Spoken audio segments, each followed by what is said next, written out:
नमस्कार, मैं कनकलता झा। इससे पहले वीडियो में हमने वह शक्ति हमें दो दयानिधि कविता की का प्रथम पद हमने पढ़ा था। आज हम आगे की कड़ियों को जोड़ते हुए आगे के पद पढ़ेंगे और देखेंगे कि कवि मुरारी लाल शर्मा देशबंधु जी ने हमारे लिए, पूरे समाज के लिए ईश्वर से और क्या क्या प्रार्थना की है और किस तरह की शक्ति मांगी है। आइए पढ़ते हैं। वह शक्ति हमें दो। हम दीनहीन निबलो विकलो के सेवक बन संताप हरे।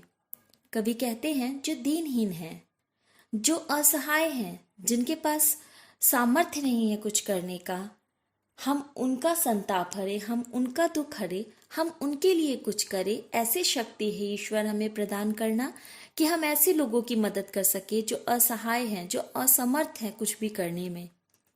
जो है अटके भूरे भटके उनको तारे खुद तर जाए। जो कहीं किसी रुकावट में फंसे हुए हैं, जो किसी समस्या में फंसे हुए हैं, हम उनको उन समस्याओं से बाहर निकाले, उभारे और उन समस्याओं से उन्हें निकालकर उनकी तो मदद करे ही, साथ में खुद भी अपने आप की मदद करे। क्योंकि कर भला तो हो भला। मनुष्य अगर दूसरों का भला करता है तो कहीं ना कहीं उसके कर्म उसके लिए बहुत ही जरूरी हो जाते हैं। जो उसका कर्म है वो उसका फल उसे अवश्य मिलता है। तो यहाँ कवि कहते हैं उसको तारे खुद तर जाए। हम उसे बाहर निकालने की चेष्टा करेंगे उनकी समस्याओं से, तो कहीं ना कहीं ईश्वर हमारी समस्याओं से हमें निकालने की चेष्टा करेगा। आइए अगला पद पढ़ते हैं हम इसका। छल दंभ द्वेष पाखंड झूठ अन्याय से निष्दिन दूर रहे। छल दंभ द्वेष पाखंड झूठ अन्याय से निष्दिन दूर रहे। जीवन हो शुद्ध सरल अपना शुचि प्रेम सुधा रस बरसाए। कवि कहते हैं कि छल दंभ द्वेष, छल यानी किसी को ठगना, दम घमंड करना, हम इस तरह के पाखंडों से, झूठ बोलने से, इन सब से कहीं ईश्वर हमें दूर ही रखे। हम किसी पे अन्याय ना करें, ना अन्याय सहे।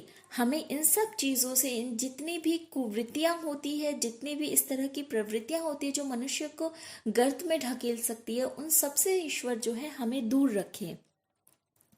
जीवन हो शुद्ध सरल अपना, शुद्ध हो जीवन और सरल हो, बहुत स्वाभाविक हो। हमें किसी उत्कृष्टता की जरूरत नहीं है, हमारा मन उत्कृष्ट हो वही बहुत है। आइए अगला पद पढ़ते हैं।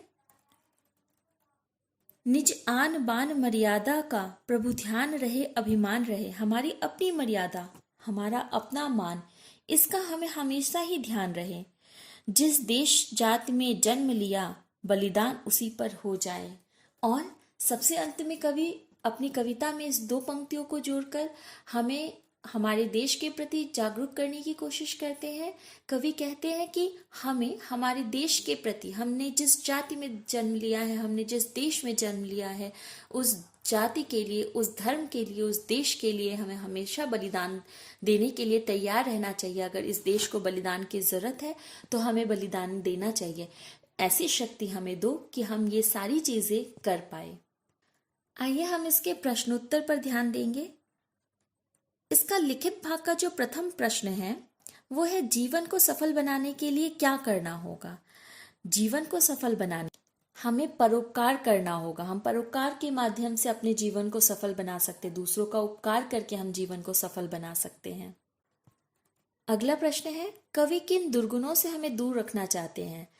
हम छली ना बने, हम दंभ घमंड में ना रहे, हम किसी से द्वेष ना रखें। ऐसे दुर्गुणों से कवि हमें दूर रखना चाहते हैं। अगला प्रश्न है, दीन दुखियों के कष्ट को दूर किया जा सकता है।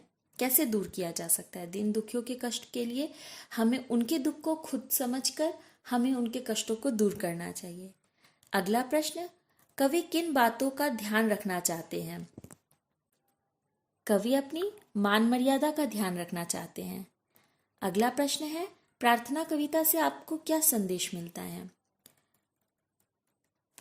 इस प्रार्थना से हमें यही संदेश मिलता है कि सिर्फ अपने बारे में मत सोचो, सिर्फ अपने लिए मत सोचो, हमें दूसरों के बारे में भी सोचना चाहिए, हमें अपने देश के बारे में भी सोचना चाहिए और उसके उत्थान के लिए, उसको उत्कृष्ट आसन तक पहुंचाने के लिए हर संभव प्रयास करना चाहिए। धन्यवाद।